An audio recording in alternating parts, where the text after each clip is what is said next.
ورحمۃ اللہ وبرکاتہ۔ الحمد للہ رب العالمین والصلاة والسلام علی رسول الامین محمد وعلی آلہ وصحبہ اجمعین، اما بعد۔ دیکھیے، مجھے تقریر نہیں کرنی ہے، 2-5 منٹ میں 3 باتیں میں کہنا چاہوں گا، بس خالی وہ بات سن لیجیے۔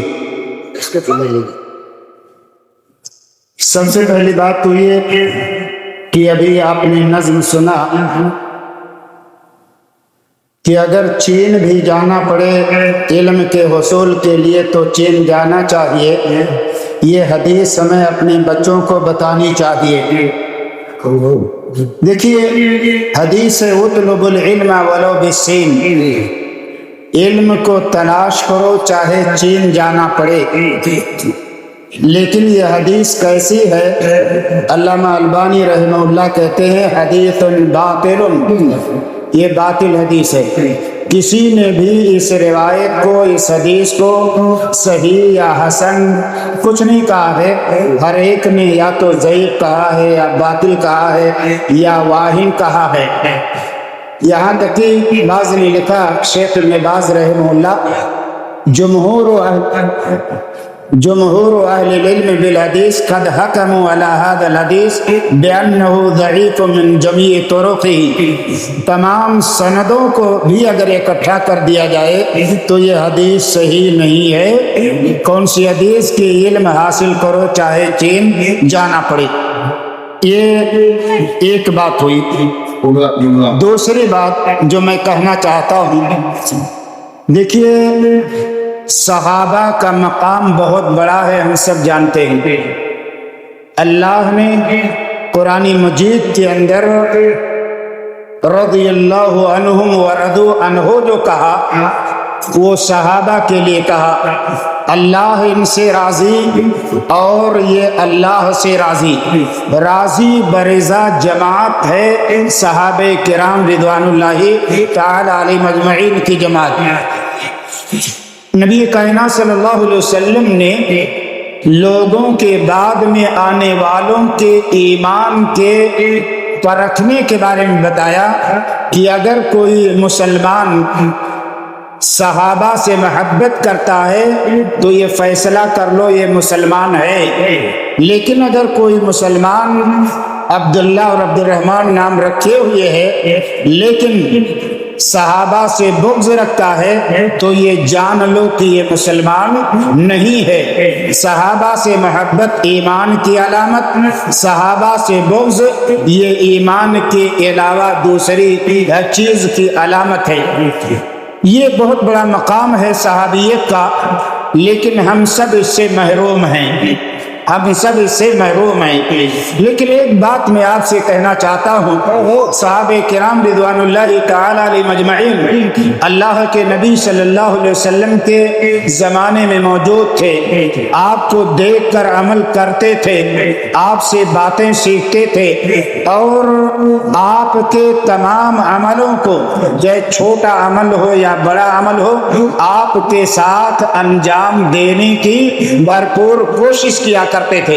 آج ہم نبی کائنات صلی اللہ علیہ وسلم کے دور سے بہت زیادہ دور ہو چکے ہیں، ہمارا کوئی عمل نبی کے ساتھ کیسے انجام پا سکتا ہے؟ نہیں پا سکتا۔ لیکن ایک کام میں بتانا چاہتا ہوں آپ کو، وہی ہماری دوسری بات ہے۔ ایک کام میں آپ کو بتا رہا ہوں، اگر وہ کام آپ کر لیں تو یقین جانیے خود نبی کائنات صلی اللہ علیہ وسلم کا فیصلہ ہے، گویا وہ کام آپ نے میرے ساتھ کیا، وہ کام آپ نے میرے ساتھ کیا۔ صحیح بخاری کی روایت ہے، اللہ کے نبی صلی اللہ علیہ وسلم جب حجۃ الوداع سے فارغ ہو کر کے مدینہ واپس آئے، ام سنان رضی اللہ تعالی عنہا سے ملاقات ہوئی۔ ام سنان صحابیہ ہیں، یہ حج کرنے نہیں گئی تھی۔ اللہ کے نبی صلی اللہ علیہ وسلم نے ان سے پوچھا ما منعک من الحج، تمہیں حج کرنے سے کس بات نے منع کیا، کیوں تم حج کرنے نہیں گئی؟ تو انہوں نے اپنے شوہر کا نام لے کر کہا میرے شوہر کے پاس 2 اونٹ تھے، میرے شوہر کے پاس 2 اونٹ تھے، ایک اونٹ پر سوار ہو کر میرے شوہر حج کرنے گئے اور دوسرا اونٹ جو تھا وہ کھیت کی سینچائی کے لیے پانی لا کر کے کھیت کی سینچائی کی خاطر اس اونٹ کو گھر پہ چھوڑ کے گئے، میں کیسے حج کرنے جاتی؟ یہ وجہ بیان کی ام سنان رضی اللہ تعالی عنہ نے۔ اللہ کے نبی جناب محمد رسول اللہ صلی اللہ علیہ وسلم نے یہ سننے کے بعد فرمایا، وہی آپ سے بتانا چاہتا ہوں، آپ نے فرمایا فَإِنَّ عُمْرَةً فِي رَمَضَانَ، رمضان میں عمرہ کرنا تعدل حجتاً، یا بعض روایتوں میں تقضی حجتاً، کہ رمضان میں عمرہ کرنا حج کے برابر ہے۔ صحیح بخاری کی ایک روایت میں یہ ٹکڑا بھی ہے حجتم معی، رمضان میں عمرہ کرنا میرے ساتھ حج کرنا ہے۔ اس لیے یہ بات میں آپ سے کہنا چاہتا ہوں، آپ کو اللہ نے اگر طاقت دی ہے رمضان میں آپ عمرہ کریں اور اس نیت کے ساتھ عمرہ کریں کہ نبی کائنات جناب محمد رسول اللہ صلی اللہ علیہ وسلم کی بات سچی ہے اور میں جو یہ عمرہ کر رہا ہوں نبی کائنات صلی اللہ علیہ وسلم کے ساتھ گویا حج کر رہا ہوں، اس لیے آپ کے ساتھ اگر آپ حج کرنا چاہتے ہیں رمضان کے مہینے میں آپ عمرہ کریں۔ یہ دوسری بات ہوئی۔ تیسری بات، ہمارے بہت سارے بھائی یہ کہیں گے ہم عمرہ کیسے کریں، ہمارے پاس مال نہیں ہے، ہمارے پاس دولت نہیں ہے، ہمارے پاس قوت اور طاقت نہیں ہے، ہم عمرہ کیسے کریں؟ تو آئیے میں آپ کو ایک طریقہ بتاتا ہوں کہ اگر آپ وہ طریقہ عملی جامہ اس کام کو عملی جامہ دے دیں اس کام کو، تو یقین جانیے وہ تھوڑا سا کام آپ کے لیے اتنا مفید ہوگا، اتنا مفید ہوگا کہ اللہ کے نبی جناب محمد رسول اللہ صلی اللہ علیہ وسلم نے فرمایا کہ اگر آپ نے یہ کام کر لیا تو ایک حج اور ایک عمرہ تامتن تامتن تامتن، مکمل ایک حج اور عمرہ، مکمل ایک حج اور عمرہ، مکمل ایک حج اور عمرہ کے برابر یہ عمل ہوگا۔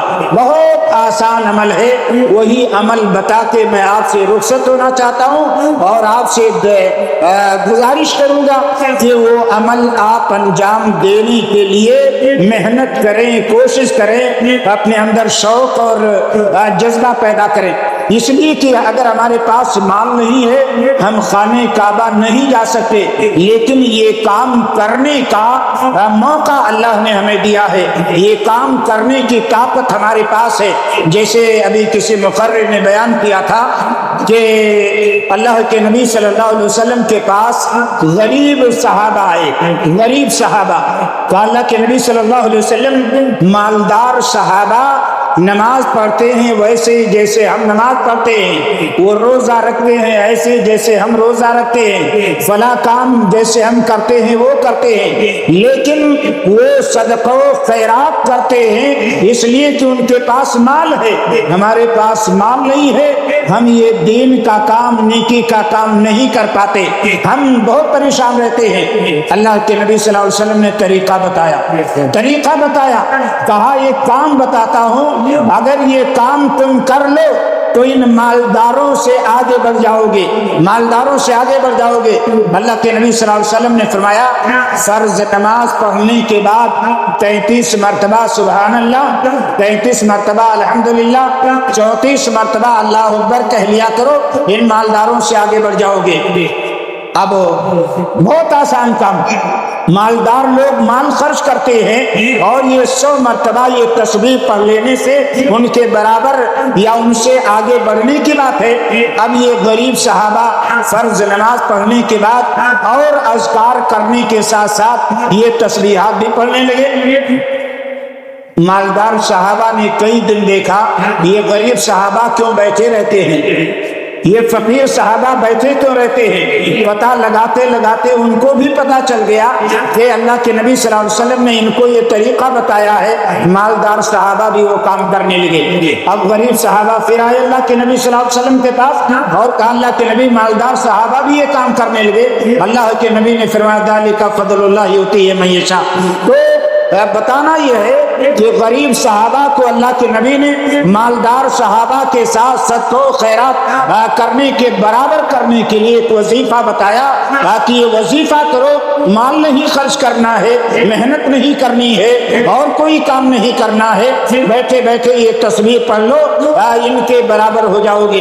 ایسے ہی اگر اللہ نے آپ کو مال نہیں دیا ہے، آپ کو دولت نہیں دی ہے، آپ خانہ کعبہ نہیں جا سکتے، خانہ کعبہ کی زیارت نہیں کر سکتے، خانہ کعبہ کا طواف نہیں کر سکتے، عمرہ نہیں کر سکتے، وہ حج نہیں کر سکتے، ایک عمل بتا رہا ہوں، وہ عمل آپ انجام دیں، یقین جانیے یہ میرا فیصلہ نہیں بلکہ نبی کائنات جناب محمد رسول اللہ صلی اللہ علیہ وسلم کا فیصلہ ہے کہ اگر یہ کام آپ انجام دے رہے ہیں تو مکمل ایک حج اور ایک عمرے کا ثواب آپ کو ملے گا۔ وہ روایت کیا ہے سنیے۔ اللہ کے نبی صلی اللہ علیہ وسلم نے فرمایا، ابھی ہم سے پہلے شیخ عبد الغنی سلفی حفظہ اللہ نے نماز کے تعلق سے آپ کو بتایا، وہی بات ہے۔ آپ نے فرمایا من صلی الفجر فی جماعہ، جس نے فجر کی نماز جماعت کے ساتھ پڑھی۔ کون سی نماز پڑھنی ہے؟ فجر کی نماز۔ اللہ کے نبی نے فرمایا دو نمازیں منافقوں پر بہت بھاری لگتی ہیں، بہت بھاری۔ کون کون سی نماز؟ عشاء کی نماز اور فجر کی نماز۔ کیا مطلب ہوا؟ اگر ہم عشاء کی نماز میں حاضری نہیں دیتے، فجر کی نماز میں حاضری نہیں دیتے، ہمارے اندر نفاق پایا جا رہا ہے، ہمارے اندر منافقت کی بو پائی جا رہی ہے۔ تو اللہ کے نبی صلی اللہ علیہ وسلم نے فرمایا من صلی الفجر فی جماعہ، جس نے فجر کی نماز با جماعت ادا کیا، ثم قعد یذکر اللہ، پھر اسی جگہ پر جہاں نماز پڑھائے اسی جگہ پر بیٹھ کر اللہ کا ذکر کرنے لگا، حتی تطلع الشمس، تب تک ذکر کرتا رہا یہاں تک کہ سورج اچھی طرح سے نکل گیا۔ فجر کی نماز پڑھی، اسی جگہ پر بیٹھ کر اللہ کا ذکر کرتا رہا یہاں تک کہ سورج اچھی طرح سے نکل گیا۔ سورج نکلنے کے بعد کیا ہوا؟ ثم صلی رکعتین، ثم صلی رکعتین، پھر 2 رکعت نماز پڑھی، 2 رکعت نماز پڑھی۔ سورج کے نکل جانے کے بعد اللہ کے نبی صلی اللہ علیہ وسلم نے فرمایا کانت لہو کاجر حجۃ و عمرہ تامۃ تامۃ تامۃ، ایک حج اور عمرہ مکمل، ایک حج اور عمرے کہ اجر کی طرح سے آپ کو اجر ملے گا۔ آپ بتائیے کتنا آسانی شریعت نے غربا کے لیے کیا ہے، محتاجوں پر اسلام کا کتنا بڑا کرم اور احسان ہے کہ اگر آپ کے پاس دولت نہیں ہے، آپ کے پاس نقد نہیں ہے، روپیہ نہیں ہے، مال نہیں ہے، آپ خانہ کعبہ نہیں جا سکتے، گھر تو رہ کے کام کر سکتے ہیں، مسجد میں جا کے کام کر سکتے ہیں، مسجد میں جائیے، فجر کی نماز ادا کیجئے، تھوڑی دیر بیٹھ کے اللہ کا ذکر کیجئے، سورج اچھی طرح سے طلوع ہو جائے، نکل جائے، اس کے بعد 2 رکعت نماز پڑھ لیجئے، اللہ کی جانب سے آپ کے نام اعمال کے اندر مکمل ایک حج اور ایک عمرے کا ثواب لکھا جائے گا۔ اتنا آسانی پانے کے باوجود اگر کوئی یہ سوال کرے میں حج کیسے کروں، میں عمرہ کیسے کروں، حج کے ثواب سے میں محروم ہو رہا ہوں اس لیے کہ غریب ہوں، عمرہ کے ثواب سے میں محروم ہو رہا ہوں اس لیے کہ غریب ہوں، اگر کوئی یہ عذر پیش کرتا ہے تو یہ اس کا عذر شریعت کی نگاہ میں قابل قبول نہیں ہے۔ یقیناً یہ عذر اجر ضرور ہے، آپ جسمانی طور پر وہاں نہیں جا سکتے، لیکن روحانی طور پر وہ عمل انجام دیجئے کہ روحانی طور پر گویا آپ حج کر رہے ہو، روحانی طور پر آپ گویا عمرہ کر رہے ہو، روحانی طور پر آپ کو حج اور عمرے کا ثواب مل رہا ہے۔ یہ تین باتیں میں نے آپ کے سامنے ذکر کی۔ ایک تو حدیث حد درجہ ضعیف ہے، اس حدیث کو نہ تو ترجمے کے ساتھ اور نہ تو الفاظ کے ساتھ بیان کرنا چاہیے، کہیں اگر کوئی بیان کر رہا ہے تو ایسی صورت میں یہ وضاحت بھی کر دینی چاہیے کہ حدیث درست نہیں ہے، یعنی نبی کائنات جناب محمد رسول اللہ صلی اللہ علیہ وسلم کی یہ بات نہیں ہے۔ اور دوسرے میں نے کیا بتایا، اگر نبی کائنات صلی اللہ علیہ وسلم کے ساتھ حج کرنے کا ثواب آپ حاصل کرنا چاہتے ہیں تو رمضان کے مہینے میں آپ عمرہ کیجئے۔ تیسری بات یہ کہ آپ اگر غریب ہیں، مسکین ہیں، فقیر اور محتاج ہیں، خانہ کعبہ تک جسمانی طور پر پہنچنے کی استطاعت نہیں ہے، آپ روزانہ فجر کی نماز ادا کیجئے۔ فجر کی نماز ادا کرنے کے بعد اسی جگہ پر بیٹھ کر اللہ کا ذکر کیجئے، اور اتنا دیر تک ذکر کیجئے کہ اچھی طرح سے سورج نکل جائے۔ سورج نکل جانے کے بعد کھڑے ہو کر 2 رکعت نماز ادا کیجئے، انشاءاللہ اللہ رب العالمین آپ کے نام اعمال کے اندر مکمل ایک حج اور ایک عمرے کا ثواب لکھے گا۔ اللہ رب العالمین سے دعا ہے کہ اللہ رب العالمین ہم تمام غریبوں کو، ہم تمام مالداروں کو یہ فضیلت حاصل کرنے کی توفیق عطا فرما، آمین۔ وآخر دعوانا ان الحمدللہ رب العالمین، والسلام علیکم ورحمۃ اللہ وبرکاتہ۔